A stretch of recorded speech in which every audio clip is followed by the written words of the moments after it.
While it may not have been the apex predator of its time, dwarfed by monstrous crocodilians and giant snakes, it was a harbinger of things to come.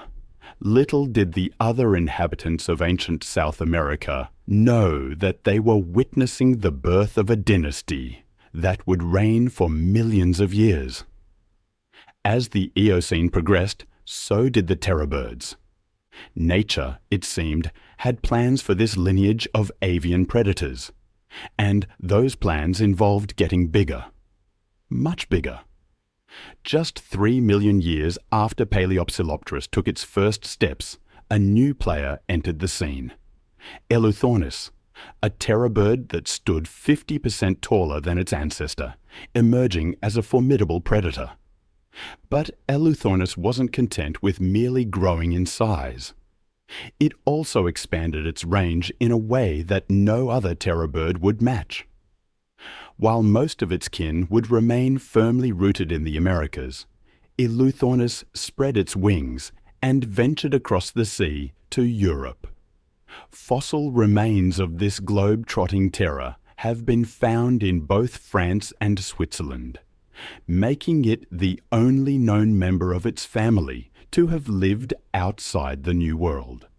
I can only imagine the surprise of early European mammals when this exotic predator appeared in their midst, bringing a taste of South American terror to the Old World.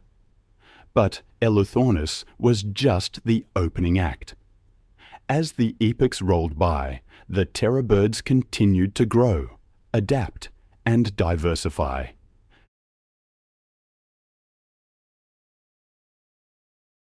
It was as if they were engaged in a relentless competition with themselves, each new species trying to outdo its predecessors in size and ferocity.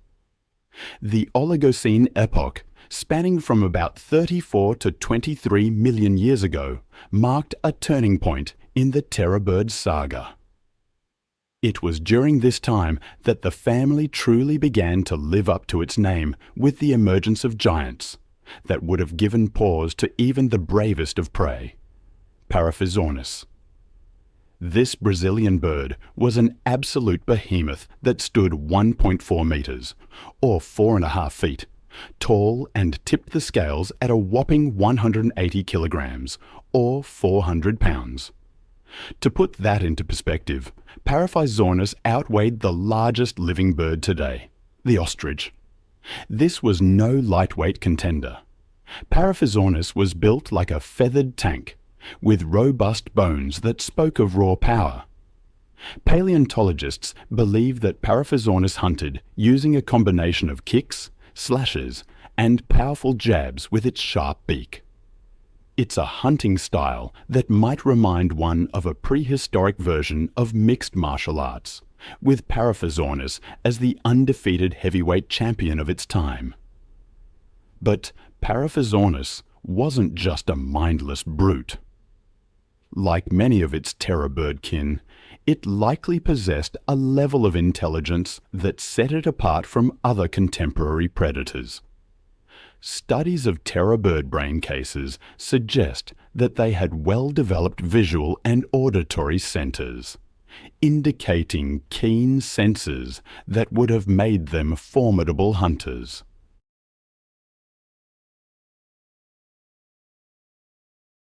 As impressive as Paraphysornis was, it was merely setting the stage for what was to come.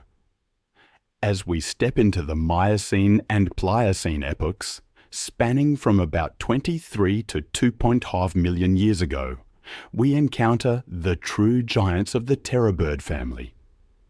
These were creatures that pushed the boundaries of what it meant to be a bird, reaching sizes that rivaled the predatory dinosaurs of old.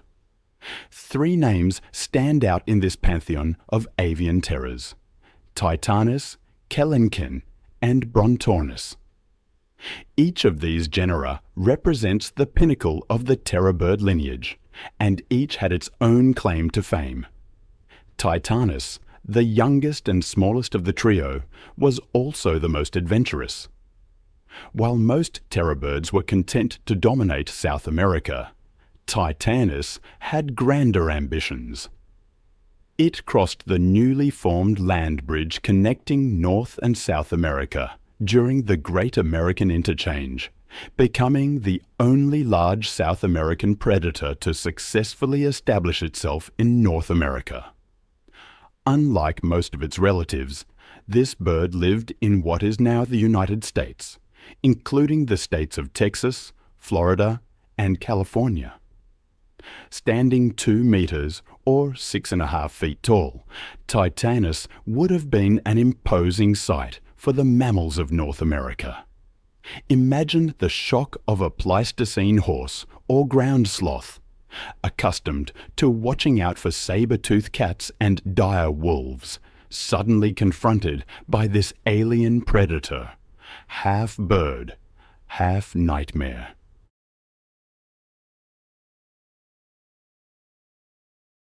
For many terror birds, especially the smaller and medium-sized species, it was also a crucial defensive adaptation. In a world filled with other large predators, including giant carnivorous mammals and enormous crocodilians, the ability to make a quick getaway could mean the difference between life and death. This combination of speed and size made terror birds versatile predators capable of adapting to a variety of hunting strategies. Smaller, faster species might have specialized in chasing down swift prey, like small mammals and reptiles, while the larger, more powerful species could have employed ambush tactics, or even taken on larger, more dangerous quarry, while their imposing size and fearsome beaks often steal the spotlight.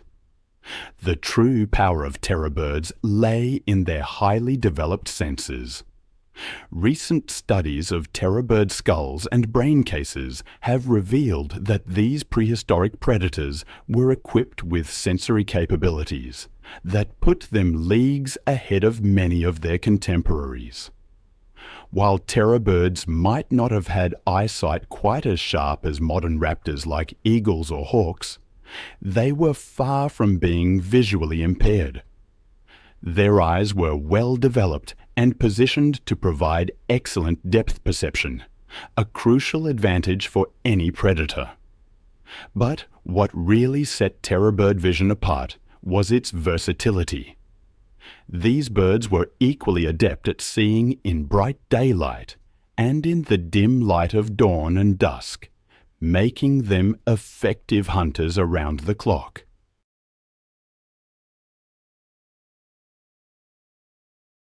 As a result, animals from both continents were able to migrate across this newly formed connection, leading to a significant reshuffling of fauna.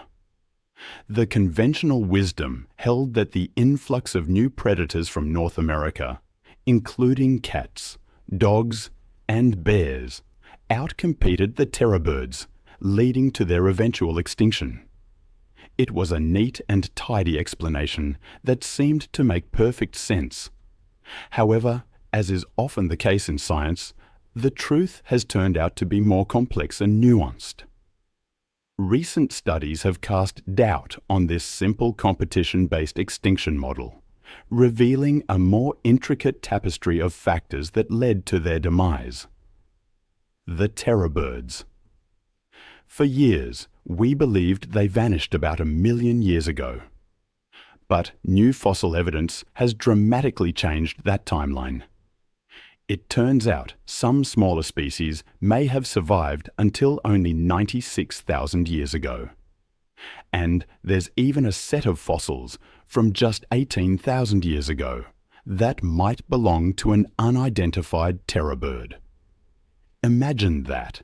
They might have lived almost until humans arrived in South America. One of the main ideas about the terror bird's extinction is the competition hypothesis.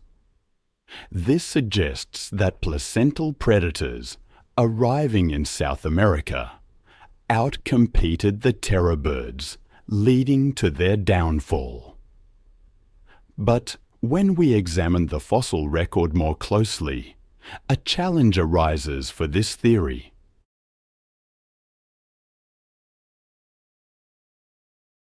It appears that many terror birds, along with their South American competitors, had already disappeared long before the arrival of placental predators in significant numbers. This timing difference makes me think that something else was also at play. And then there's the success of Titanis in North America. This success goes against the idea that terror birds couldn't compete with placental mammals. Titanis didn't just expand northward during the interchange, but it also coexisted with large canids and felines for millions of years.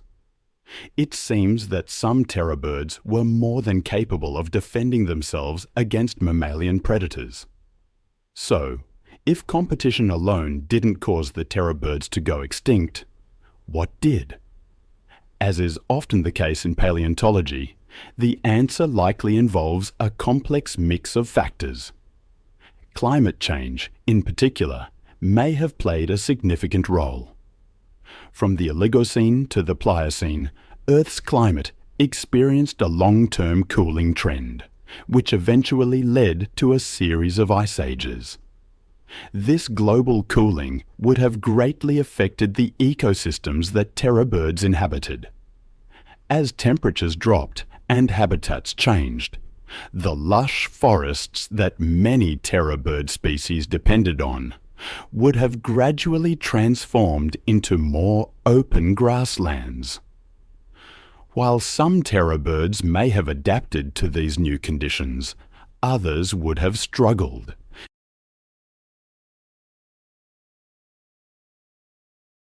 The larger, more specialized species, in particular, might have found it difficult to find enough prey to sustain their massive bodies in these changing environments. And while the influx of new competitors from North America might not have been the main cause of their extinction, it would have added even more prey to populations that were already under stress. Despite these challenges, the terror birds proved to be remarkably resilient.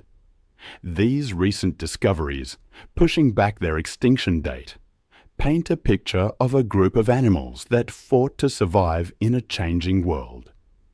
If confirmed, this would mean that terror birds survived almost to the cusp of human arrival in South America. What would such an encounter have been like?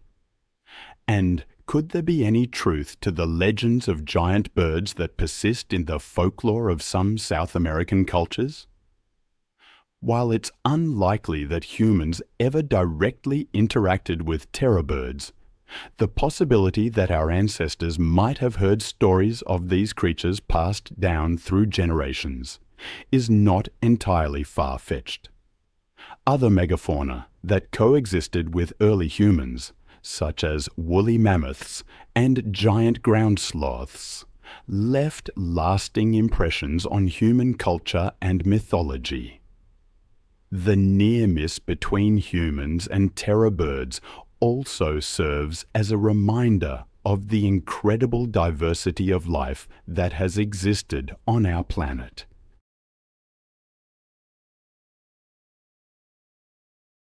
Larger males typically weighed upwards of 400 kilograms, making them close contenders for the largest feline's ever title. Judging from the enormous size of these giants, it's easy to assume that tigers have always been this large. However, a look through history tells us something completely different. Tigers haven't always been this big. Early tigers, existing long before the Nyandong tigers, were notably smaller in terms of body size and weight. This smaller stature could be attributed to the available prey and the ecological niches they occupied. A smaller body size offered energy conservation and agility advantages across various terrains.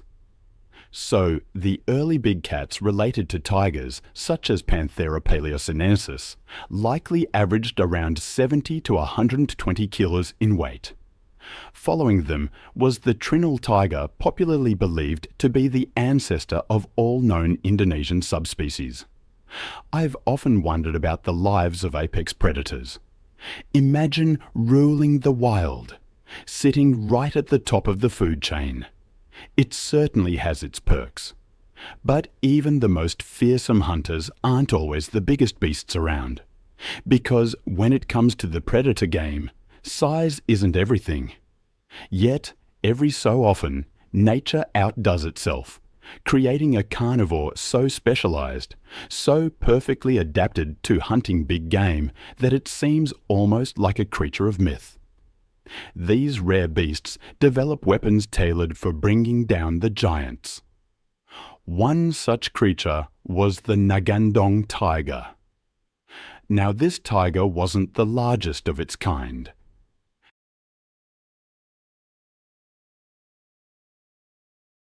One thing about the open woodlands of Sunderland in the Pleistocene epoch is that it had numerous scattered trees and grasslands, which provided good visibility for stalking prey and offered a diverse array of herbivores, including many large species.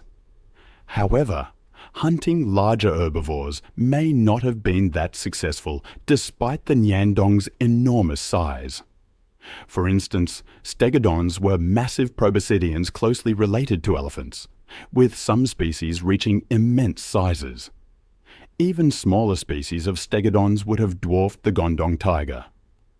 Stegodons danski, for instance, is estimated to have weighed around 12.7 tons. Their thick and tough skin would have protected them from bites or claws.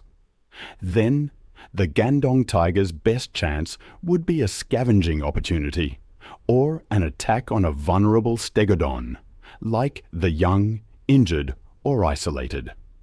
Another example is the water buffaloes, known as boobalus, which are renowned for their large size and formidable strength, with some species weighing over 1,000 kiritano and moving in packs.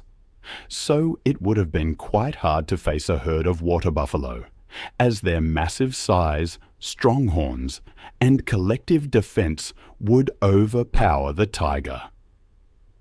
The Ngandong tiger's only chance against such a colossal opponent would be to exploit their limited agility and target vulnerable areas through a surprise or flank attack.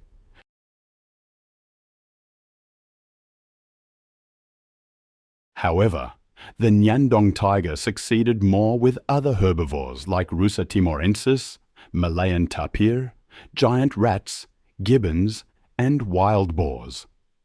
Despite its many difficulties, the Ngandong tiger still earned its place as one of the most impressive predators of all time. Since it hunted alone, its smart hunting skills and ability to target weaker prey, and even sometimes scavenge, shows us how adaptable and tough the beast was. This quality made it thrive for 1,000 years until the extreme climate shifts of the Pleistocene epoch. These included periods of intense cold, with vast ice sheets locking up water, leading to lower sea levels, followed by warmer periods with melting glaciers and rising sea levels. As a result of this, Sunderland was fragmented into smaller islands, leading to the isolated populations of Ngandong tigers with limited resources and genetic diversity. From these isolated populations emerged smaller subspecies of tigers, such as the Sumatran tiger, Bali tiger, and Javan tiger. While climate change undoubtedly played a role, scientists proposed that the presence of early humans in Southeast Asia might have been among the reasons why the tigers went extinct. They likely caused increased competition for resources or potential conflicts that impacted the Ngandong tiger population. Other factors may have also contributed to their demise. But with limited fossil records, we are left with many unanswered questions.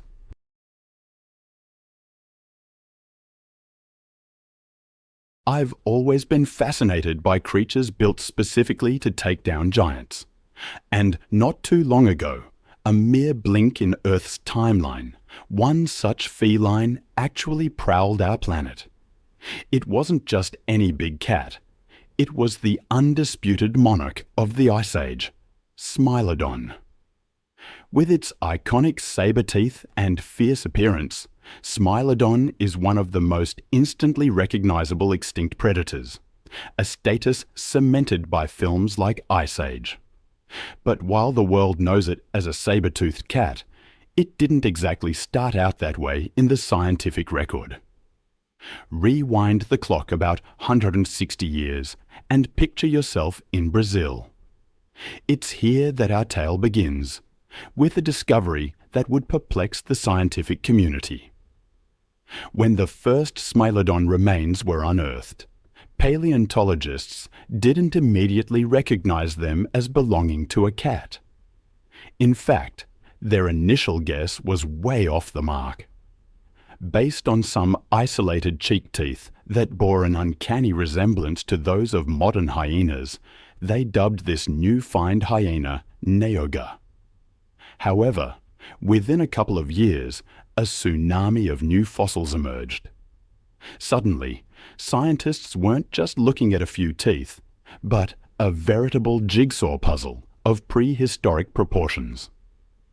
Foot bones, skull fragments, and those iconic canines, which seemed almost comically oversized for any mouth, painted a very different picture. As the pieces fell into place, it became clear that this was no hyena.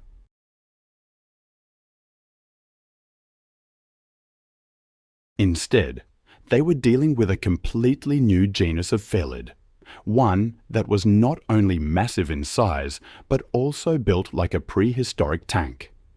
This feline was far more robust than any modern cat, a true heavyweight champion of the Ice Age.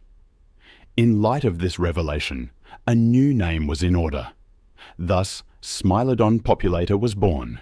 Smilodon meaning knife tooth, and populator roughly translating to the destroyer, or he who brings devastation. If you're thinking that sounds like the title of a heavy metal album, you're not wrong. And it's a fitting moniker for a predator that redefined what it meant to be lethal. With its new identity established, the scientific community dove headfirst into unraveling the Smilodon's family tree. This quest for understanding continues to this day, with researchers currently placing our knife-toothed friend in the extinct subfamily Machairodontini. This subfamily is home to most of what we colloquially call saber-toothed tigers. Though saber-toothed cats is more accurate, since these ancient felines aren't closely related to modern tigers, or any living cats for that matter. In fact, their closest living relatives might be members of the felinae subfamily, which includes our domestic kitties. Within the Machairodontini, Smilodon found itself in an even more exclusive club, the Smilodontini, or, as some paleontologists like to call them, the dirk-toothed cats. This group is pretty exclusive, with only 5 known genera calling it home.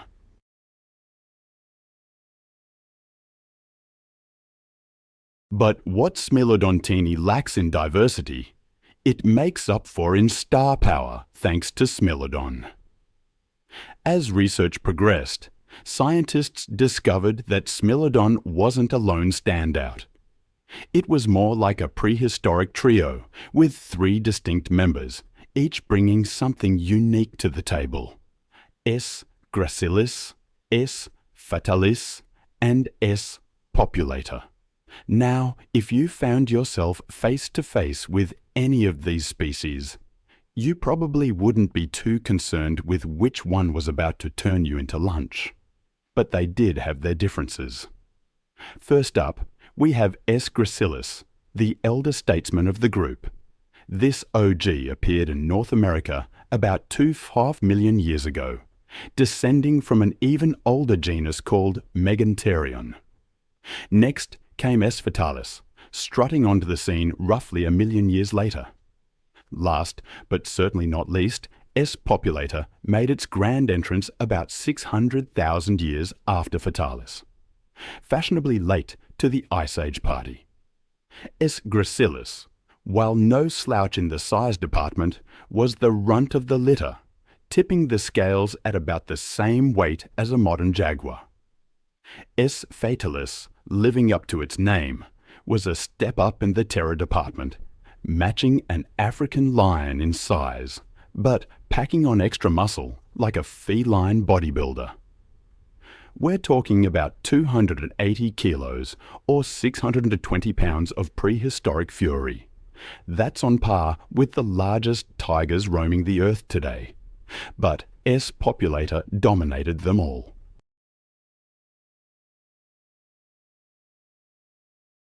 This behemoth pushed the boundaries of felid physiology, with the largest known specimens estimated to have weighed in at a jaw-dropping 470 kilos, or 1,040 pounds. To put that in perspective, that's about the same as a medium-sized polar bear. Interestingly, unlike many modern big cats, Smilodons didn't seem to be too hung up on gender norms. Studies suggest that there wasn't a significant size difference between males and females, a trait scientists call low sexual dimorphism. In practical terms, this means that regardless of whether you were facing a male Smilodon or a female Smilodon, you were in for equally big trouble. Now, being big is impressive, but Smilodon wasn't just large. It was built like a prehistoric tank. The Smilodon's heel bone was a marvel of natural engineering, robust and elongated. In fact, some paleontologists speculate that these Ice Age acrobats could have outjumped modern lions, which have been observed clearing heights of 15 feet or 4.5 meters. Imagine a cat the size of a bear, capable of leaping over a one-story building. But the Smilodon's athletic prowess didn't stop at its fancy footwork. If modern big cats have arms that could crush you, Smilodon's forelimbs took it to the next level. We're talking about limbs that were approximately 20% thicker than what you'd expect for a cat of its size, giving it incredible strength, surpassing even that of the larger American lion.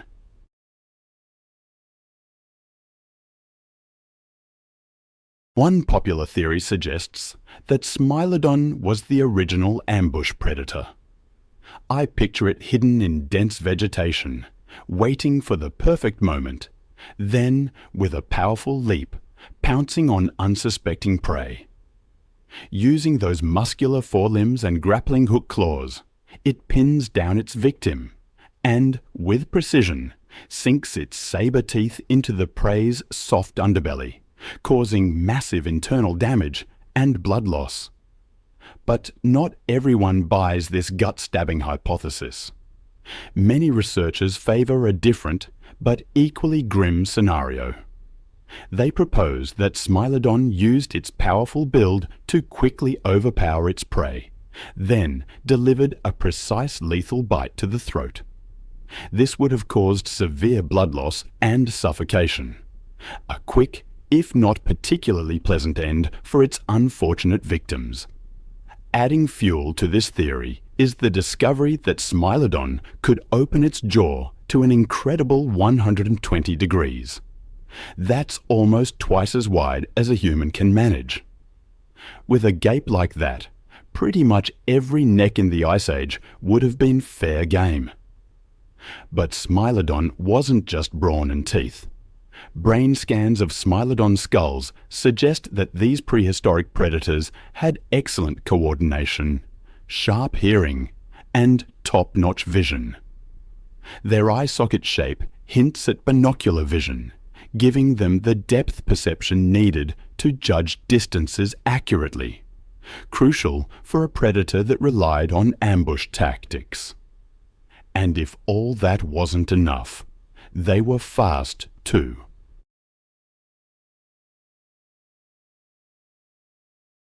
Many Smilodon fossils show trauma to their sternums, the kind of injury you'd expect from high-speed collisions. This suggests that not only were they quick on their feet, but they were also willing to risk life and limb, or at least a bruised chest, in pursuit of their next meal. Smilodon's unique traits, along with its powerful weaponry, made it a versatile hunter capable of taking down a wide variety of megafaunal prey. The specific animals it targeted varied based on the region it called home. In North America, their prey included oversized versions of animals we recognize today: giant bison, camels, and, if the opportunity arose, even mastodons and Columbian mammoths. These cats were taking down creatures that dwarfed modern elephants. In South America, Smilodon's targets were equally impressive and diverse, including creatures like Toxodon, Litopterna, various species of Glyptodont, along with more familiar animals such as horses and camelids. Some evidence even suggests that Smilodon occasionally went after caimans, cementing its status as a top predator. We know what Smilodon ate thanks to skeletal evidence such as tooth marks on bones, or Smilodon remains found alongside those of their prey, providing vital clues about its diet. One big question that's still hotly debated in paleontology circles is whether Smilodon was a lone hunter or a team player. This isn't just academic curiosity.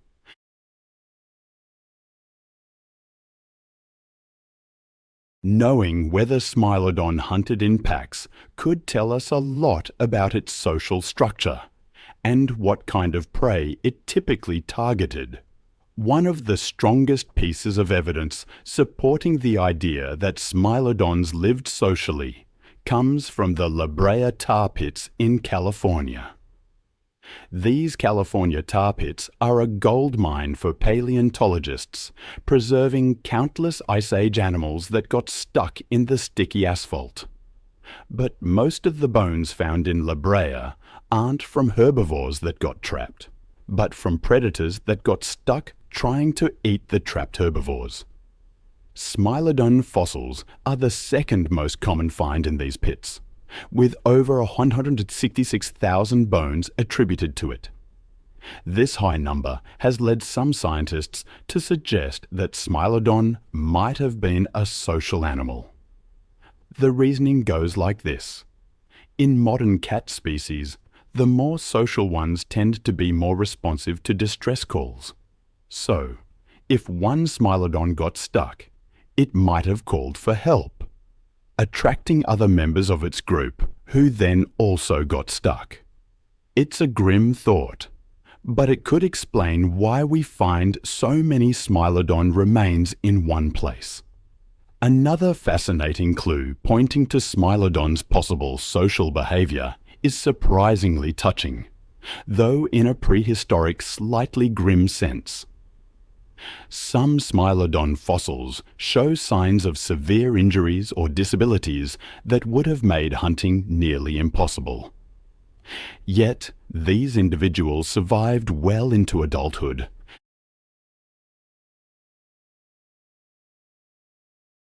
This has led some paleontologists to propose what they call pseudo-healthcare among Smilodons. The idea is that these injured animals. There's a heartwarming, if speculative idea that I often find myself returning to: the image of Smilodon families looking after their own. We have a Smilodon fossil that shows signs of hip dysplasia from a young age, yet this cat managed to survive to adulthood. It's difficult to imagine how such an animal could have hunted successfully on its own. Of course, not everyone is convinced by this Smilodon social club theory. Some researchers point out that Smilodon remains found outside of predator traps, like La Brea, tend to be more isolated. This, they argue, suggests a more solitary lifestyle, more in line with many modern big cats. Regardless of whether Smilodon was a team player or a loner, one thing's for it was at the top of the food chain. But that doesn't mean it didn't have competition.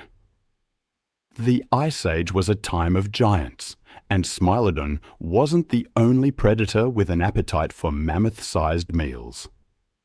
Two of Smilodon's biggest rivals were the American lion and the dire wolf. Now, while the real dire wolves were impressive, they weren't quite as monstrous as their fictional counterparts. But they were formidable predators in their own right, and isotope analysis shows that they had a diet very similar to Smilodon. In other words, these predators were often competing for the same prey.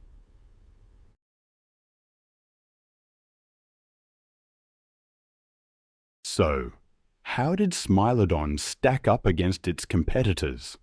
Well, when it came to the American lion, it was probably a bit of a standoff. The American lion had size on its side, being one of the largest cats to ever exist. But Smilodon had those impressive canines, which likely served as a pretty effective deterrent. Most likely, these two apex predators tried to avoid each other when possible. But when conflicts did occur, it could have gone either way. The dire wolf, on the other hand, seems to have often come out second best in confrontations with Smilodon. Evidence from La Brea suggests that dire wolves would frequently abandon their kills when a Smilodon showed up. It's not hard to imagine why, given those sabers being on full display. Most predators probably decided that discretion was the better part of valor. Lions and wolves weren't the only competition Smilodon had to worry about. The Ice Age was also the time of the short-faced bear, a beast that could make even Smilodon look small by comparison. Some of these bears reached truly dinosaurian proportions, rivaling medium-sized sauropods in weight. However, these ursine giants were more omnivorous than Smilodon, which likely reduced direct competition. Plus, bears tend to be solitary creatures. So, if a group of Smilodons encountered one, the bear would likely have decided that this particular picnic basket wasn't worth the trouble.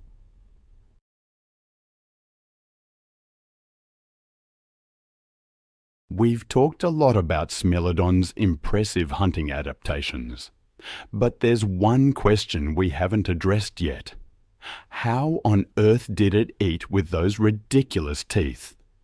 After all, those saber-like fangs seem like they would have been quite the obstacle during feeding.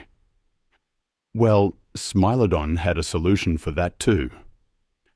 Unlike most predators that can chomp down from the front, Smilodon was equipped with specialized slicing teeth called carnassials.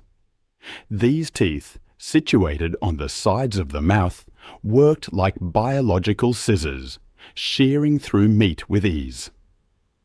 To eat, Smilodon would have turned its head to the side, using these carnassials to slice off manageable chunks of meat while its saber teeth stayed out of the way. If this eating style sounds familiar, that's because you might have seen it in action. Many modern cats and even other predators use a similar technique when tackling tough pieces of meat.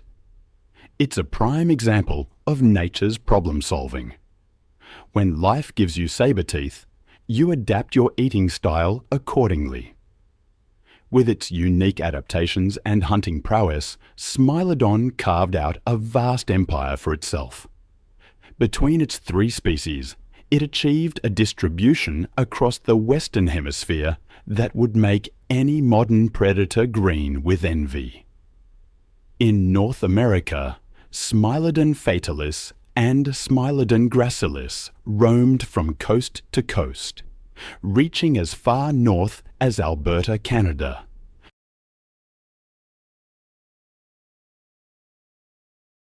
Specialized to take down giants, they struggled to adapt to a world where those giants were disappearing.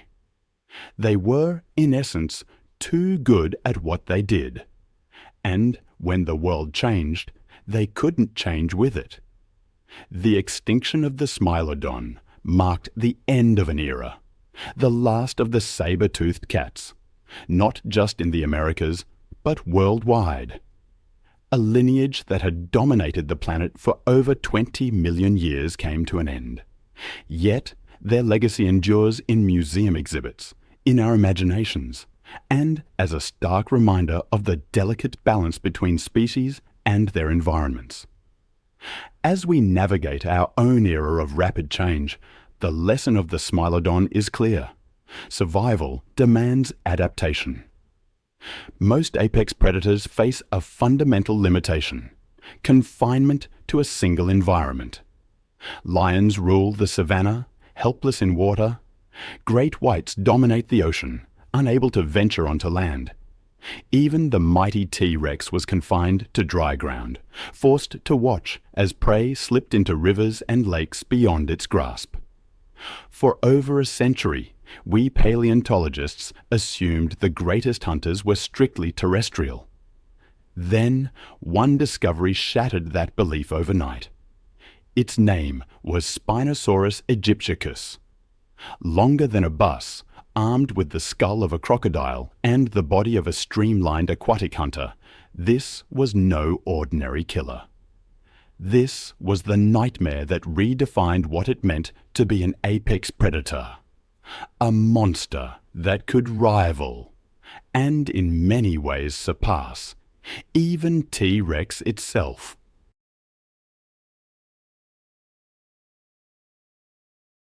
Where other theropods developed powerful legs for running down prey across land, Spinosaurus rewired its body for a different kill zone. Its toes were webbed, its legs positioned differently, its entire lower body redesigned for propulsion through water rather than speed across terrain. For anything living in those rivers, the nightmare was the same: the faint ripple at the surface, the sudden silence, and then the 7-ton shadow sliding in after you. And while most large theropods had relatively small forelimbs, Spinosaurus possessed powerful, elongated arms ending in massive claws. These weren't vestigial appendages. They were additional weapons, perfectly positioned for grabbing prey, maintaining balance in water, or delivering killing blows. The creature could literally embrace its victims to death. And then there's the sail, rising up to 7 feet above its spine. This massive dorsal fin dominated Spinosaurus's silhouette like the warning flag of death itself. Scientists debate its exact function: thermoregulation, display, fat storage for surviving dry seasons. But its psychological impact is undeniable. Picture this nightmare rising from murky water. First, the elongated snout breaking the surface. Then, those cold, reptilian eyes. And finally, that towering sail cutting through the air like the dorsal fin of some impossible shark. Imagine being a fish in the rivers of Cretaceous Africa.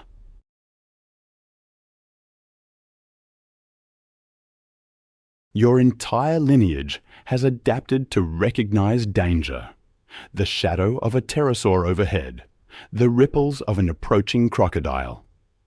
Every instinct is tuned to read these watery warning signs. But none of that mattered when Spinosaurus arrived. The attack began before you even realized you were being hunted. While you scanned the water for familiar threats, death approached from an angle you weren't prepared for: the shoreline itself. That massive dorsal structure acted like the keel of a boat, providing stability and control, even in water too shallow for other large predators. Spinosaurus remained a perfectly balanced killing machine. Even at 7 tons, it possessed the mass to overpower virtually any prey, yet remained streamlined enough to move through water with deadly grace. Those paddle feet weren't just for show. They propelled Spinosaurus through water with surprising speed and maneuverability, allowing it to pursue prey through underwater mazes, where other large predators would become trapped. Unlike purely aquatic predators that relied on ambush, or purely terrestrial ones limited to shoreline attacks, this nightmare could adapt its hunting strategy in real time. Miss your target during an underwater pursuit? Simply rise to the surface and use those powerful arms to snatch prey from above. Prey takes refuge in shallow water? Those webbed feet provided perfect stability for wading attacks that no other large theropod could attempt.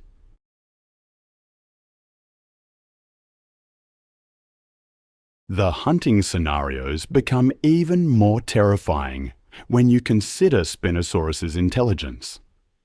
It possessed the problem-solving capabilities of a large theropod, the same cognitive tools that made other members of its group such effective pack hunters.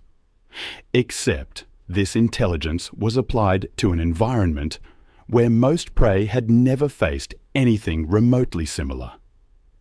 Even more disturbing was how Spinosaurus turned the very act of drinking water into a death trap. For millions of years, approaching rivers and lakes had been a calculated risk. Stay alert, drink quickly, watch for crocodiles. Suddenly, the riverbank itself became unreliable. That submerged log might be a 50-foot predator.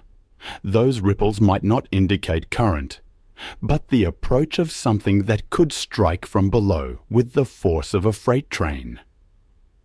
The fossil evidence suggests Spinosaurus didn't just occasionally venture into water.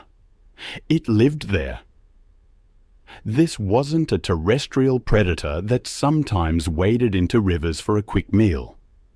This was a creature so perfectly adapted to aquatic life that it spent most of its time submerged, transforming ancient waterways into hunting territories more dangerous than any terrestrial predator could create. In a world where survival depended on understanding and avoiding threats, Spinosaurus represented something unprecedented. A predator that eliminated the fundamental distinction between land and water safety.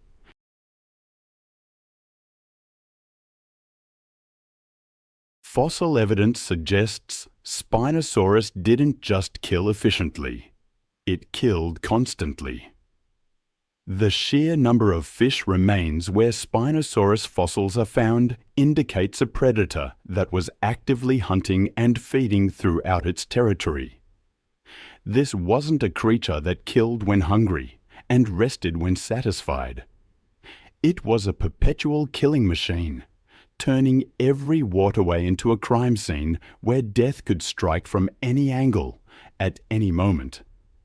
100 million years ago, what we now call southeastern Morocco told a completely different story. Instead of endless desert, there was a lush river system snaking across North Africa, creating waterways that supported ecosystems so abundant and diverse they defy imagination. Massive channels, swamps, and floodplains transformed the landscape into one of the most dangerous habitats ever to exist, where every bend in the river could conceal a predator beyond comprehension. This was the Kelenken Beds Formation, a prehistoric paradise that had become, quite literally, hell on earth for anything trying to survive in its waters. Imagine rivers deeper and wider than the Amazon, tropical forests stretching beyond every horizon, and air humming with the calls of creatures that would dwarf modern elephants.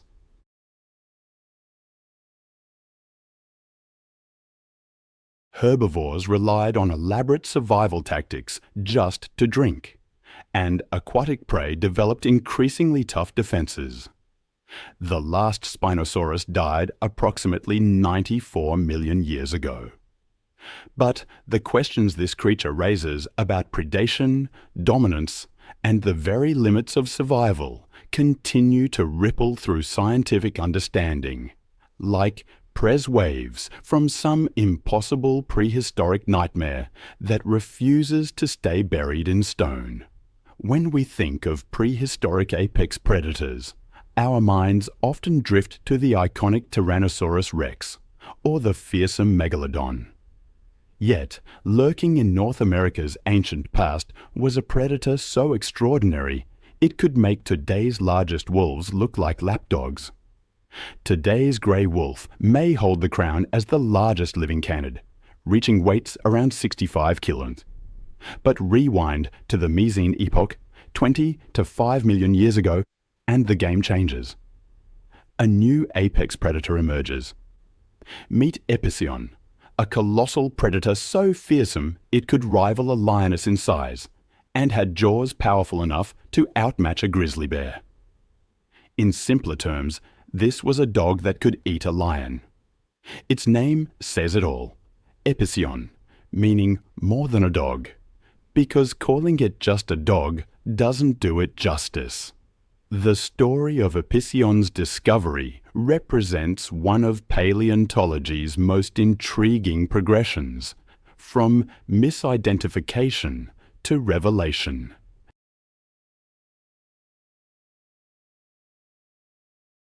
Over 160 years ago, in the fossil-rich sediments of Nebraska, scientists unearthed the first fragments of what would later be recognized as the largest canid species ever to walk the earth. The initial discovery consisted of a fragmented lower jaw. While obviously from a large carnivore, it provided only hints of the creature's true nature. The jaw's wolf-like characteristics led early paleontologists to classify it as a subgenus of Canis, the genus that includes modern wolves, coyotes, and jackals. This classification seemed logical at the time, given the limited fossil evidence. However, as more complete specimens emerged from North American fossil beds throughout the following decades, a much more complex picture began to emerge. The discovery of complete skulls proved particularly revolutionary. These specimens revealed that while certain features resembled those of wolves, others were startlingly different. The skull was different. It had these specialized enlarged premolars and a cranial structure so robust it reminded me more of a lion or hyena than any dog I'd ever seen. When paleontologists came across it, we were all asking the same question. What was this creature? The answer, as it often does, lay in those unique features, the specialized premolars and the remarkably strong jaw. These pointed directly to the Phorusrhacids subfamily, a distinct and incredibly successful, though somewhat obscure, branch of the canid family.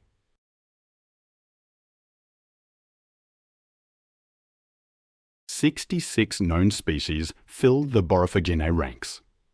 They were defined by their powerful teeth, short but deep jaws, and a fifth toe, a detail lost in many of today's canids. For over 15 million years, these creatures dominated North America, evolving into a stunning array of forms. Some were the size of foxes, while others rivaled or even exceeded the size of modern grey wolves. And then there was Epicyon, which translates to more than a dog, the ultimate expression of this bone-crushing lineage. Recent studies of modern canids have actually helped us understand where Epicyon fits into the broader family tree. The Phorusrhacids, it seems, were a highly specialized branch, taking a unique evolutionary path, quite different from the one that led to modern wolves and dogs. This distinct specialization explains Epicyon's unique features and, perhaps, its eventual fate. Within the Epicyon genus, 3 distinct species emerged, each carving out its own ecological niche: Epicyon cevus, Epicyon haydeni, and Epicyon elodontoides. While all were impressive predators, they differed significantly in size and build. The smaller species, like cevus and elodontoides, were more gracile, built for agility and speed, though still formidable. To give you an idea, even these smaller Epicyon would typically weigh twice as much as a modern German Shepherd. But Epicyon haydeni truly stretched the boundaries of canid adaptation.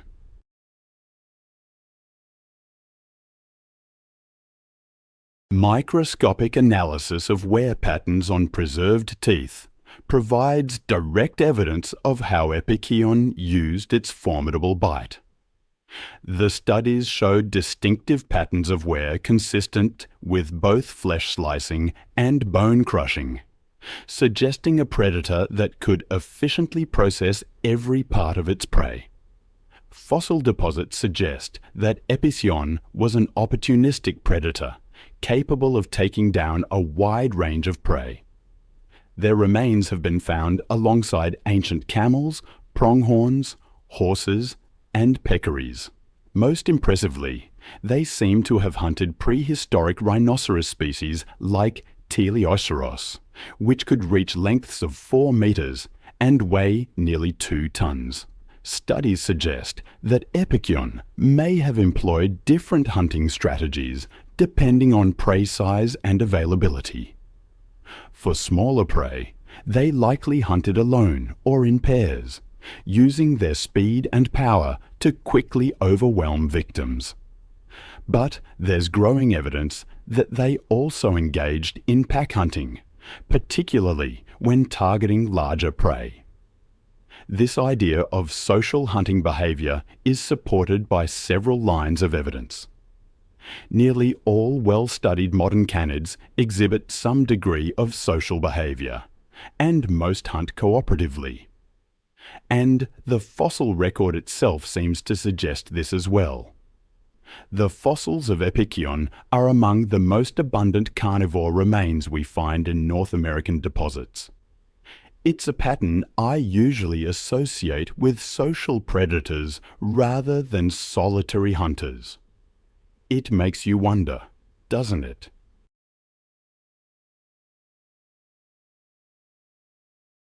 Recent analysis of fossilized feces associated with Epicyon has revealed high concentrations of processed bone material, confirming their bone-crushing behavior. This adaptation would have provided several advantages. First, it allowed them to extract maximum nutrition from their kills by accessing bone marrow, one of the most nutrient-rich tissues available to carnivores. Second, it potentially reduced competition with other predators by allowing them to utilize parts of carcasses that other carnivores couldn't process. This ability to process bone would have been particularly valuable during periods of scarcity. The Miocene epoch was characterized by significant climate fluctuations, with periods of both warming and cooling, and shifts between wet and dry conditions. During times when prey was scarce, the ability to fully utilize every part of a carcass, including the bones, would have provided a crucial survival advantage. The success of Epicyon is evident in its widespread distribution across North America during the Miocene. Fossil remains have been discovered in more than 10 different US states and parts of southern Canada, indicating a remarkable ability to adapt to various environments. Recent paleo-environmental studies have shown that these ancient predators thrived in a diverse array of habitats, from woodlands and savannas to grasslands and wetlands.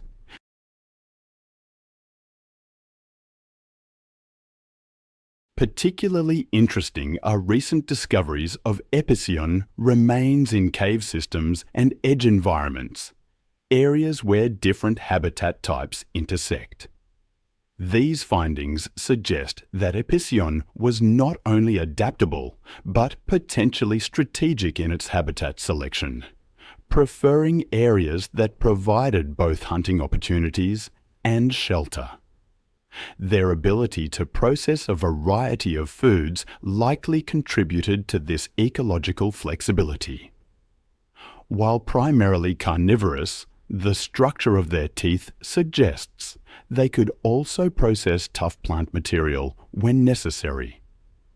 This dietary flexibility, combined with their bone-crushing abilities, would have allowed them to survive in a wide range of environments and through various seasonal changes. The ultimate disappearance of Eocene from the fossil record has long intrigued paleontologists. Early theories suggested that competition from newly arriving big cats led to their extinction.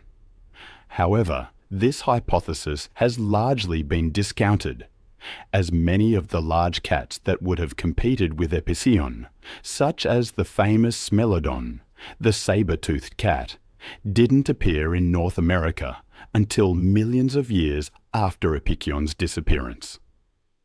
Current evidence points to climate change as the primary driver of Eocene's extinction. The late Miocene saw significant global cooling and increased aridity, leading to fundamental changes in North American ecosystems.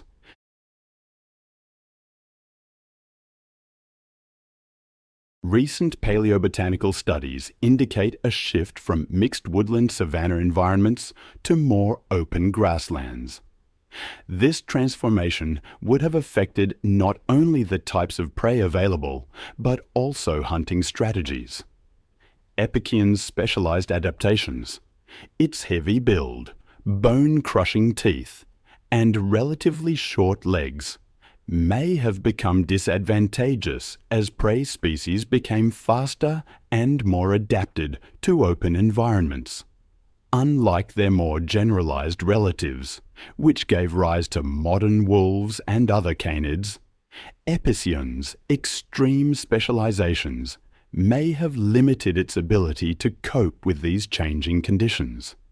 Thinking about the dying days of the Cretaceous period, colossal predators like the Tyrannosaurus rex reigned supreme. Creatures such as Triceratops and Hadrosaurs often bear the savage scars of T-Rex attacks.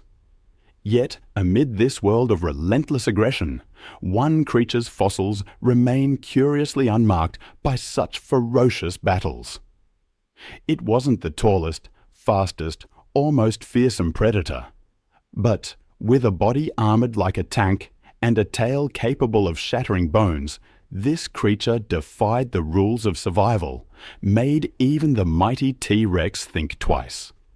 This was Ankylosaurus, nature's ultimate fortress, a living testament to the art of defense in an age of unyielding predators.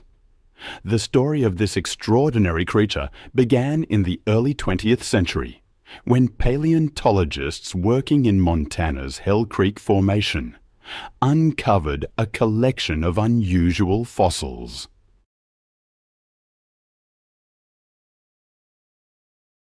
These weren't the typical bones they were accustomed to finding. Instead, they discovered an assay I remember the day I first saw the Dion of Ankylosaurus magnaventris, a fuse lizard with a great belly. The name itself hinted at the bizarre blend of armor, bone, and teeth that would forever change how we understood dinosaur defenses. To think, this single discovery didn't just represent a new species. It became the cornerstone of an entirely new group of dinosaurs, the Ankylosauria. The discovery of Ankylosaurus magnaventris was truly a milestone for paleontology, a window into the intricate design of one of nature's most formidable creatures. It takes me back to 1906, when Barnum Brown, a renowned paleontologist from the American Museum of Natural History, led an expedition to Montana's Hell Creek Formation. It was there, amidst the layers of Cretaceous sediment, that he unearthed an assortment of fossils that initially perplexed him. These weren't the slender bones of theropods or the broad frills of ceratopsians. Instead, Brown uncovered fragments of bony plates, uniquely shaped teeth, and vertebrae that hinted at a heavily armored animal. Early interpretations were cautious, with Brown initially speculating that these bones might belong to a previously unknown type of armored dinosaur. Over time, further excavations in Canada and the western United States revealed more specimens, each shedding light on the creature's physical characteristics.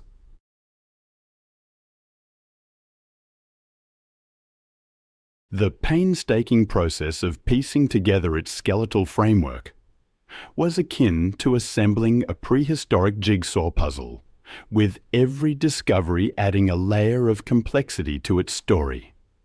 What made Ankylosaurus magnaventris stand out was not only its robust anatomy, but also its ecological implications. Fossils of Ankylosaurus were found in association with remains of plants, indicating the lush environments it inhabited. Over the decades, advances in paleontological techniques, including CT scanning and isotope analysis, have allowed scientists to reconstruct its appearance and understand its lifestyle in remarkable detail. From the armored plates that defined its body, to the distinctive club at the end of its tail, Ankylosaurus stood as a creature that epitomized nature's ingenuity. These animals, belonging to the larger clade Ornithischia, were characterized by their extensive armor plating and herbivorous lifestyle. Within this group, Ankylosaurus belonged to a more specialized family, the Ankylosauridae, distinguished by their massive triangular skulls, stocky builds, and elaborate defensive features. But among all its relatives, Ankylosaurus held a special distinction. It was the largest of its kind ever discovered, with adults reaching lengths between 5.4 to 10 meters, or 17 to 33 feet, and standing about 1.7 meters at the hip.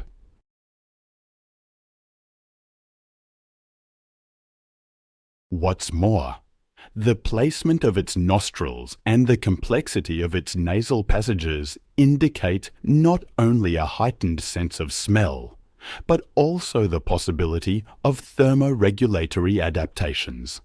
Speaking of armor, the Ankylosaurus's defensive system was far more sophisticated than initially understood. While we've known about its bony plates, or osteoderms, for decades, recent microscopic analysis has revealed an intricate network of blood vessels running through these structures.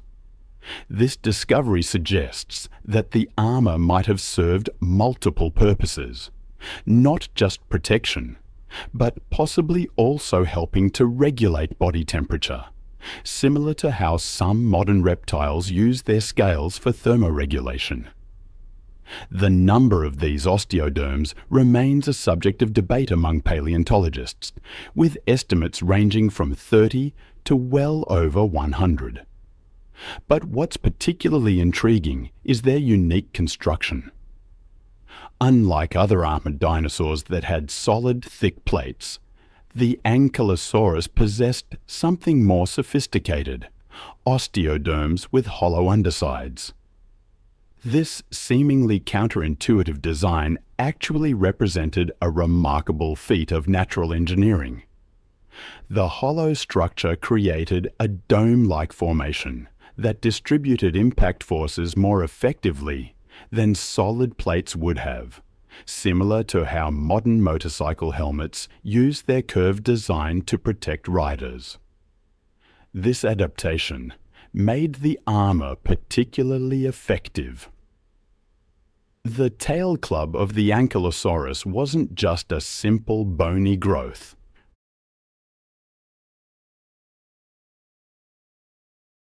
Ankylosaurus thrived in the rich and dynamic ecosystems of late Cretaceous North America, particularly in regions that would later become known as the Hell Creek Formation. This area was a mosaic of environments, ranging from subtropical forests to open floodplains teeming with diverse flora and fauna. Fossilized plant remains suggest Ankylosaurus inhabited regions with abundant low-growing vegetation, which suited its low-slung, round grazing body. The climate of the late Cretaceous was warmer and more humid than today, which supported lush forests dominated by conifers, cycads, and ferns. Ankylosaurus likely played a role in shaping this ecosystem, though not as extensively as herding dinosaurs like hadrosaurs. Instead, its selective feeding habits might have influenced plant growth patterns in localized areas.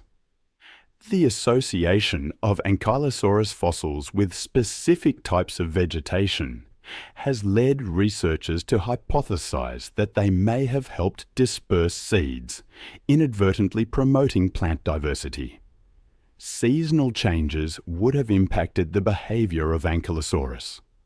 Fossil evidence indicates that some regions experienced dry and wet seasons, influencing the availability of food resources.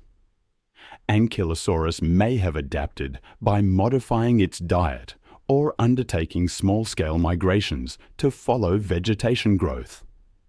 The robust construction of its body, coupled with its ability to consume tough plant material, would have allowed it to survive in less than ideal conditions.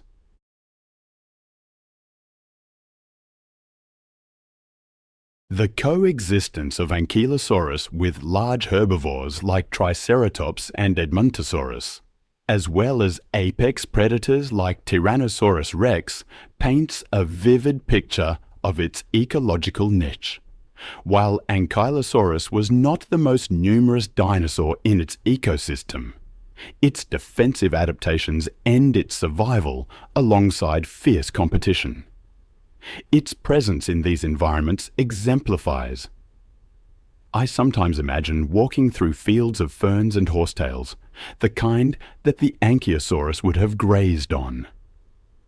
It's a strange thought, picturing that armored giant carefully stripping and grinding those low-growing plants.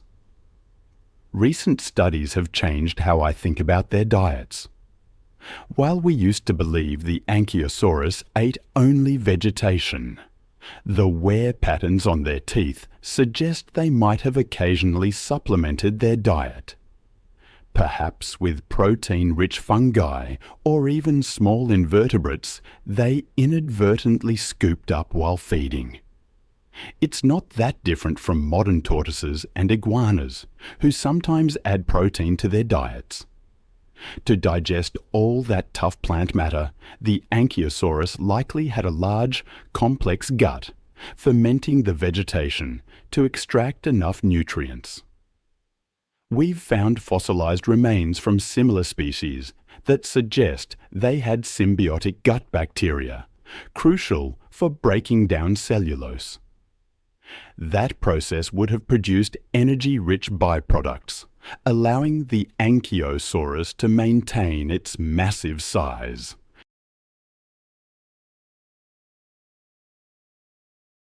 I find myself wondering if that's why their midsections were so broad. a specialized design to house that extensive digestive system. All that space for fermentation and nutrient absorption, ensuring it could survive on a low-calorie diet. The Ankylosaurus wasn't just a tank. Its senses were finely tuned too. Its sense of smell was particularly remarkable. The olfactory bulbs in its brain were unusually large for an herbivorous dinosaur. Some believe its sense of smell was on par with, or even superior to, modern reptiles and mammals. Advanced imaging techniques have revealed intricate nasal passages in Ankylosaurus skull fossils, likely enhancing its sense of smell and helping with thermoregulation. The convoluted structure of those nasal cavities, creating a larger surface area, may have allowed it to cool or warm incoming air, helping it adapt to the varied climates of the late Cretaceous period. Vision and hearing also played a role in its survival. Its eyes, though relatively small, were positioned on the sides of its skull, providing a wide field of view. It could detect predators approaching from almost any direction. That peripheral vision, combined with its heightened sense of smell, would have made it difficult for ambush predators to catch it off guard. Even though direct evidence is limited, the structure of its inner ear suggests it could detect low-frequency sounds, useful for sensing large predators or communicating with others.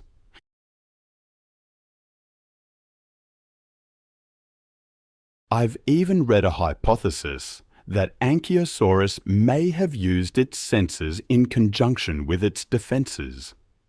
Its sense of smell and hearing could have allowed it to detect a predator early enough to position itself defensively, presenting its armored back and tail club.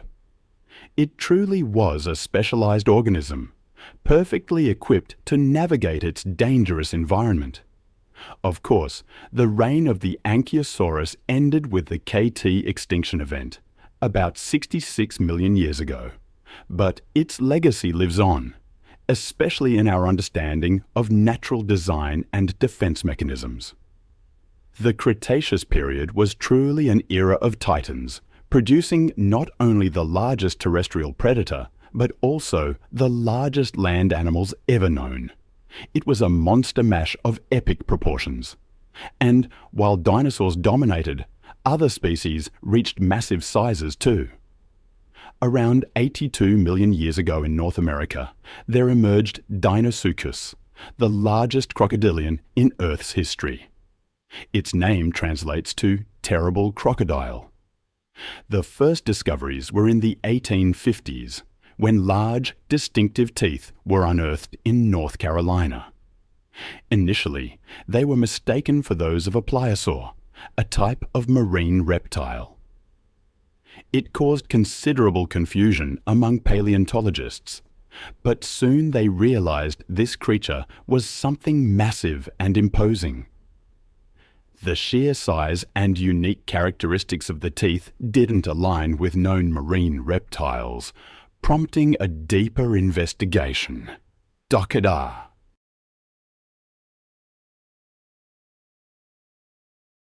Joseph Leidy, a leading paleontologist of the 19th century, significantly advanced the effort to accurately identify this gigantic predator. His meticulous examination and publications played a pivotal role in re-evaluating the remains.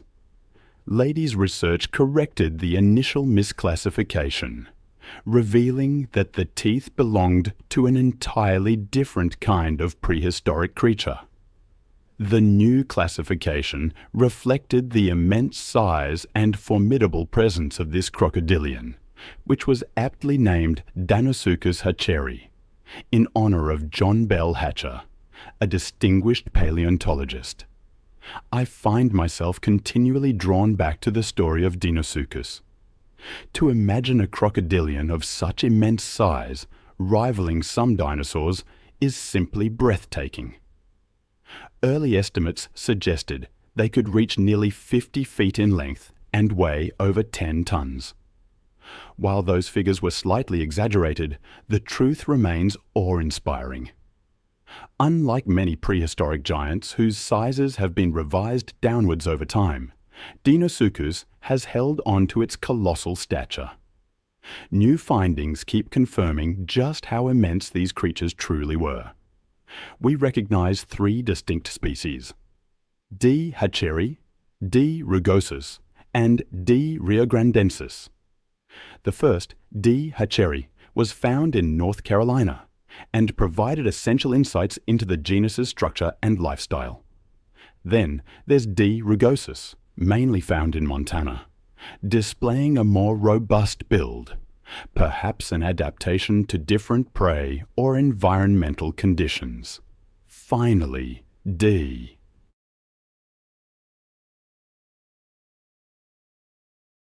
Riograndensis, uncovered in Texas, represented a lineage that grew even larger than its eastern relatives. Those remains of D. riograndensis, being more plentiful and better preserved, have given us a clearer understanding of the ecological role and habits of these giants. Paleontologists estimate that the average adult Deinosuchus measured between 26 and 33 feet in length and weighed between 2.5 and 5 tons. That's more than twice the size of a male hippo, and some individuals grew even larger. Despite those initial inflated estimates, the reality of Deinosuchus's size is still incredibly impressive. It truly earns its reputation as one of the largest crocodilians ever to have lived. Of all the known specimens, D. riograndensis stands out for its remarkable size.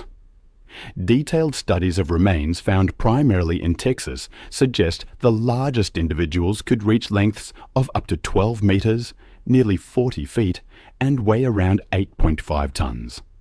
That would make them not only the largest crocodilians ever, but also heavier than most dinosaurs, except perhaps the tyrant king, Tyrannosaurus rex.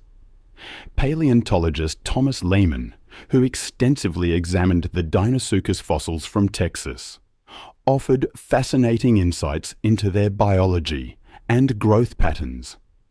His research revealed that the largest specimens exhibited growth rings in their osteoderms, much like tree rings. These offered valuable information about their age and growth rates. Some of the largest D.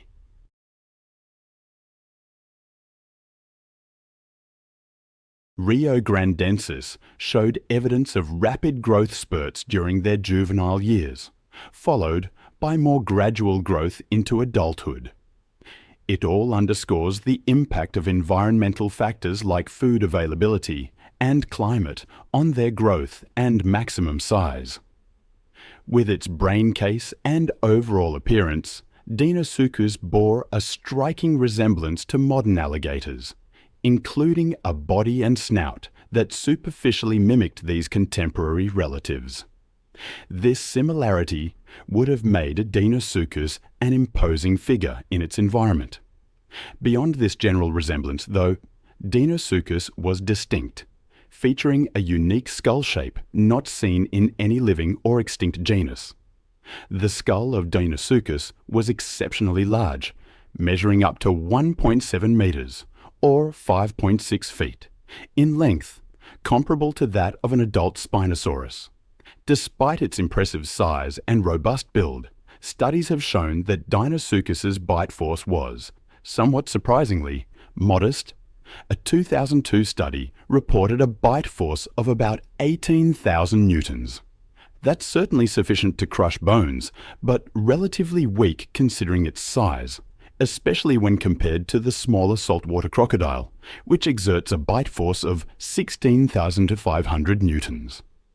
Examinations of Deinosuchus fossils reveal that its skull was not only massive, but also highly specialized.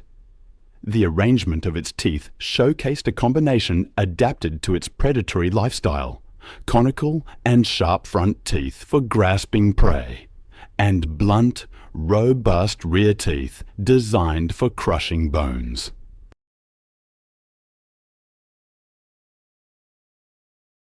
This unique dental structure allowed Deinosuchus to tackle a diverse range of prey, from large dinosaurs to hard-shelled turtles, highlighting its versatility as a formidable predator. The bite force of Deinosuchus has been a topic of considerable debate and study, reflecting one of the widest ranges in estimates for any prehistoric predator. Initial research suggested a bite force of around 18,000 newtons, based on the size and structure of its skull. However, this estimate was challenged by a later study, which proposed that Deinosuchus possessed an astonishingly powerful bite force exceeding 100,000 newtons, nearly double that of Tyrannosaurus rex. This dramatic discrepancy highlights the ongoing debate within the paleontological community.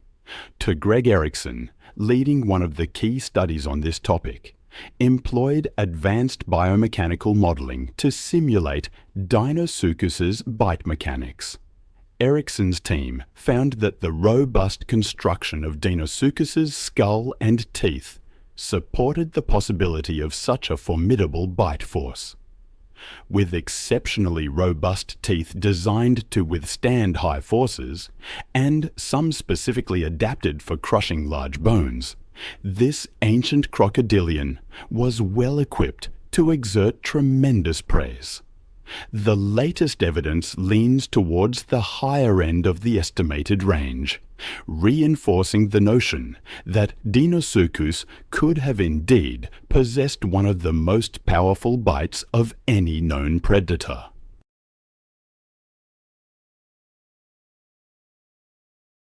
Karen Chin, whose work on coprolites I deeply admire, emphasizes that the diverse prey items found in these fossils suggest an opportunistic feeding behavior.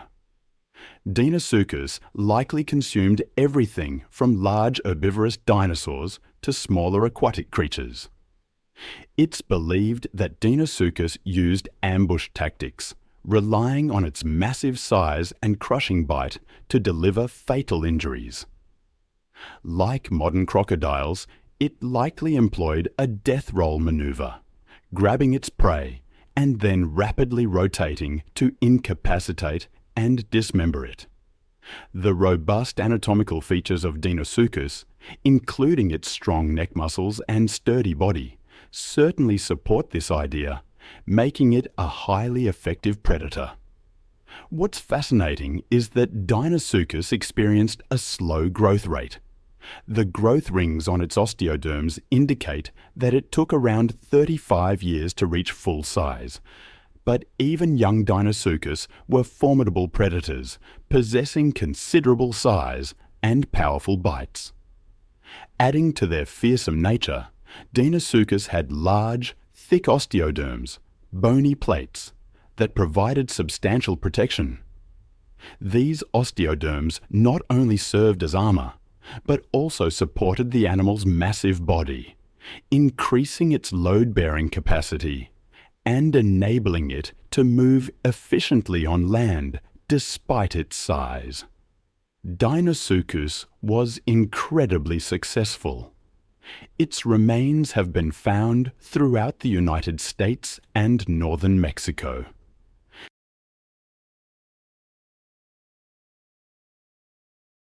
Despite its dominance, Deinosuchus vanished from the fossil record around 73 million years ago. The reasons for its extinction remain unclear. Climate changes, sea level fluctuations, and competition with emerging predators are potential factors. Its extinction marked the end of an era, but the fossil remains of Deinosuchus continue to provide valuable insights into the life and ecosystems of the late Cretaceous period. Thinking about apex predators, my mind drifts to the world of big cats, where the tiger, lion, and jaguar have always fought for supremacy. But there's one ancient beast that towers above them all, the American lion. This was no ordinary feline. It was the largest to ever walk the earth. Imagine a creature so massive that some individuals weighed as much as an adult brown bear, easily dwarfing today's biggest lions. When paleontologists first unearthed fragments of its skull, they initially believed they had found remains of an unusually large domestic cat, placing it in the genus Felis. This classification, however, would prove to be just the first chapter in a much longer story of scientific discovery and reclassification. As more specimens emerged from the Earth, scientists quickly realized they were dealing with something far more impressive. The sheer size and distinctive features. The American lion. Even the name evokes a sense of prehistoric power.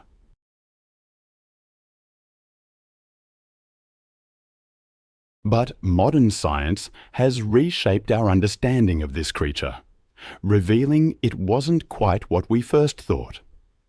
Despite its lion-like features, detailed anatomical studies revealed crucial differences. Those differences: a more robust build, proportionally longer limbs, and the absence of a prominent mane in males, eventually led to its reclassification as its own species, Panthera atrox, the cruel panther.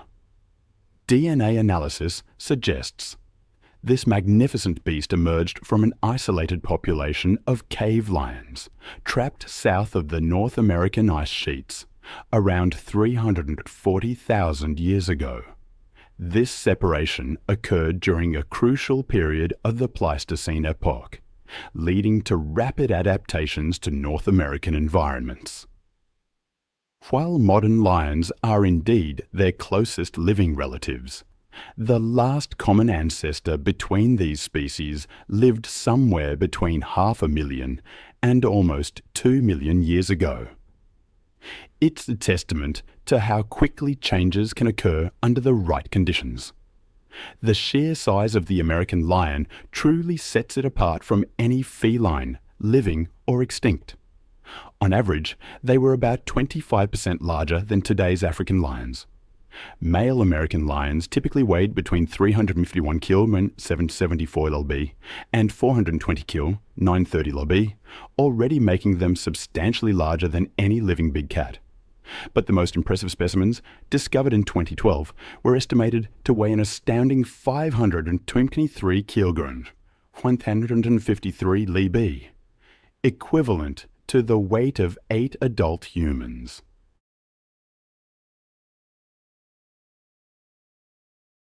Even the largest recorded Siberian tigers, the biggest living cats today, rarely exceed 300 kilos, 660 lb. The American lion's only real competitor for size was the equally impressive Smilodon populator, which could reach weights of up to 470 kilos, 1,040 lb. But the discovery of those exceptionally large American lion specimens in 2012 firmly established Panthera atrox as the heavyweight champion of the feline world. What makes the American lion particularly remarkable is that, despite its enormous size, it maintained the agility and speed characteristic of big cats. Conservative estimates suggest it could reach speeds of over 30 km/h, 48 km/h, faster than any human athlete, and comparable to a charging warthog. This combination of size and speed would have made it an extraordinarily effective predator. I believe the hunting strategy of the American lion likely relied heavily on ambush tactics, a conclusion drawn from both its anatomical features and the hunting behaviors of its modern relatives. Its robust bone structure and powerful muscles would have allowed it to quickly overwhelm large prey, while its long legs provided the burst speed necessary for successful ambush attacks. Fossil evidence provides compelling insights into its hunting capabilities. The discovery of Blue Babe, a remarkably preserved steppe bison in Alaska, bears the unmistakable marks of an American lion attack. Deep claw wounds and distinctive bite patterns that match the predator's dentition.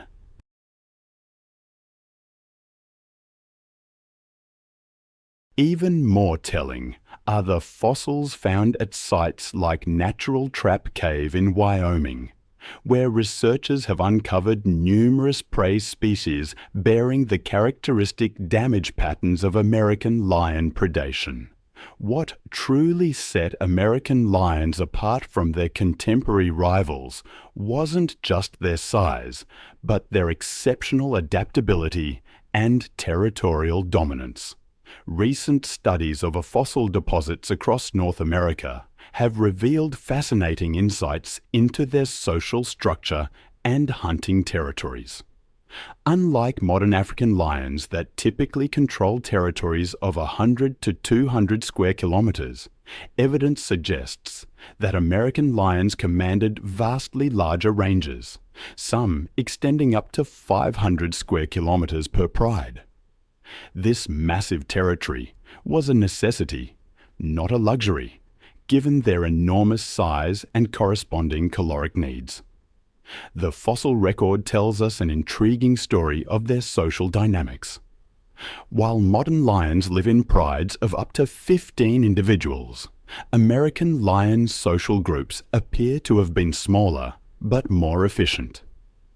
Bone assemblages at key sites like the Page-Ladson site in Florida and the Rancho La Brea deposits suggest groups of 4 to 6 adults working together with devastating effectiveness. Their smaller pride size, combined with their larger individual mass, meant each pride needed to bring down fewer but larger prey animals to sustain themselves.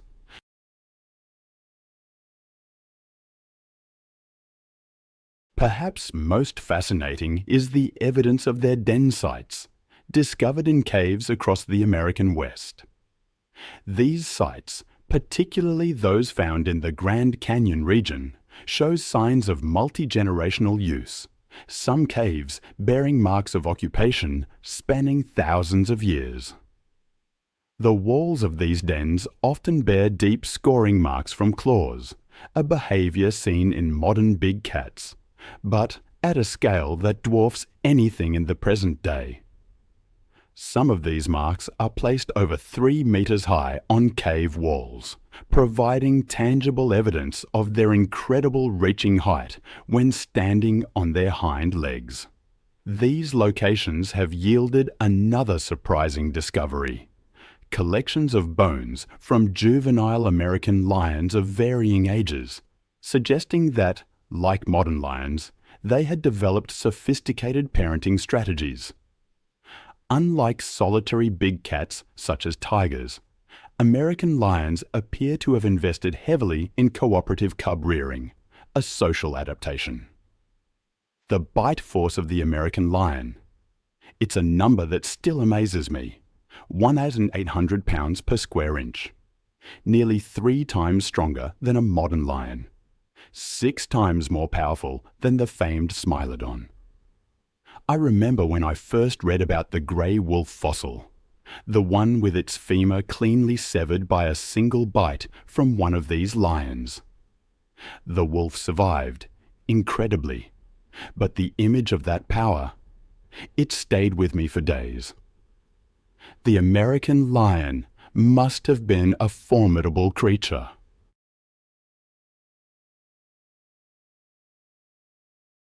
Its powerful jaws would have been crucial for survival in a challenging Pleistocene environment. Those canines, reaching lengths of 4 inches, delivered that devastating force. Fossil evidence, like that wolf femur found near the La Brea tar pits in California, paints a gruesome yet fascinating picture. But brute strength wasn't everything. What truly intrigues me is the evidence suggesting their intelligence. The American lion had a notably large brain case.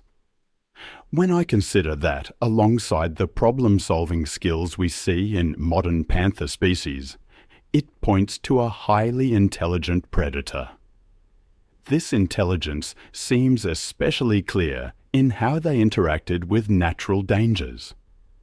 Despite being one of the most common large carnivores of their time, their remains are surprisingly scarce in tar pit fossil deposits.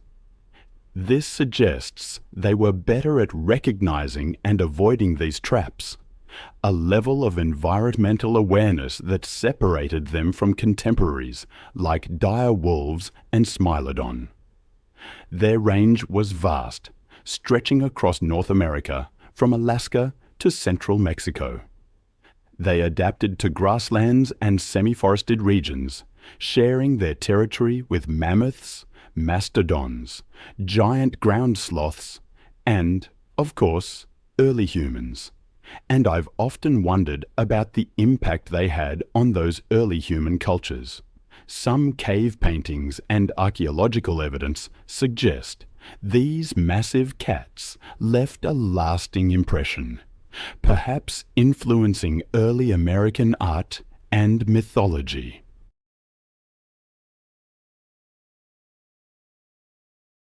Then, about 20,877 years ago, it ended. The American lion vanished, part of a larger extinction event that swept across North America. The timing coincides with significant climate changes at the end of the last ice age and the expansion of human populations. The exact cause is still debated, but it was likely a combination of factors: changing environments, dwindling prey, and increasing preys from humans. A tragic end for such magnificent predators. Now let's shift our gaze to the skies, to another prehistoric ruler. Imagine a creature soaring overhead, casting a massive shadow, causing panic amongst its potential prey. This is the Quetzalcoatlus. Quetzalcoatlus belonged to the Asdacidae family of pterosaurs, primarily known from the late Cretaceous period. The first specimen was discovered in Texas in 1971, purely by chance. It was so enormous that the paleontologist who found it named it after an Aztec serpent god, and Northrop, the aircraft manufacturer. For a long time, Quetzalcoatlus was considered the largest pterosaur and the largest flying animal in history. It coexisted with the iconic Tyrannosaurus, yet surprisingly little is known about its biology. Its wingspan was initially estimated to be wider than an F-22 fighter plane, but modern paleontologists believe it was likely closer to 10 to 12 meters, still larger than an F-16, and roughly the same height as a giraffe.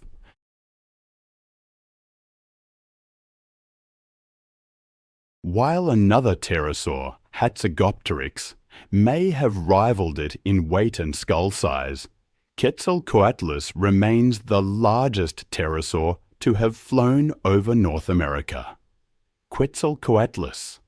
Even the name sounds like something out of a dream. I've spent countless hours poring over the details of this creature, and the more I learn, the more fantastical it seems. Imagine a reptile with an extraordinary metabolism, warm-blooded, active, and yet not exactly what you'd call beautiful. It had this long, pointed beak, like a modern stork, but without the hooked tip. And those skulls. The Northropi skull, larger than the loss, proving that Northropi was the bigger of the two. I'm still struck by the fact that it could rotate its head 180 degrees. Think about that. A full half circle, granting it an almost panoramic view of its world, perfect for spotting prey or avoiding ambushes. For a while, some believed Quetzalcoatlus was too heavy to fly, better suited to life on the ground. This idea, suggesting it was flightless, didn't really stick. The unearthed bones told a different story. Incredibly light, almost like potato chips, which would have made flight much easier than anyone initially thought.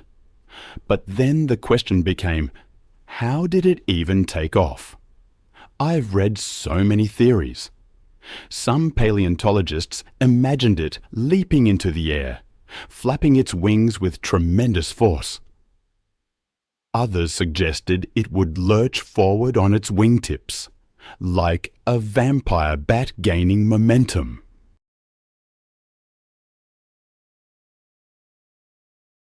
The scientist who first discovered Quetzalcoatlus, Douglas Lawson, initially suggested it scavenged on the carcasses of titanosaur sauropods, like a marabou stork. The fossil was found far from the coast, with no signs of large rivers or deep lakes nearby. But the scavenging idea was later debunked. Scientists pointed out that, unlike the hooked beaks of specialist scavenger birds, Quetzalcoatlus had a lower jaw that bent so steeply downward that even when closed, a large gap remained between it and the upper jaw. Some proposed that it ate like modern skimmers, cleaving the waves with its beak and grabbing fish in mid-air, thanks to its long neck vertebrae and toothless jaws. This skim-feeding idea gained popularity, but it wasn't scientifically tested until 2007. A study revealed that the energy requirements for skimming would be too great for such a massive creature, making it impossible. Another study suggested that the reptile's remains weren't found close enough to large bodies of water for skimming to be viable. The anatomy of Quetzalcoatlus is also quite different from any known skimmer. Skimmers have necks designed to absorb sudden impacts, but Quetzalcoatlus lacked these adaptations. It would likely break its neck from the strain of pushing its lower jaw through the water. Instead, its anatomy is similar to modern storks, suggesting it pursued and hunted small animals on land. For a time, Quetzalcoatlus was seen as a giant vulture, scavenging carcasses.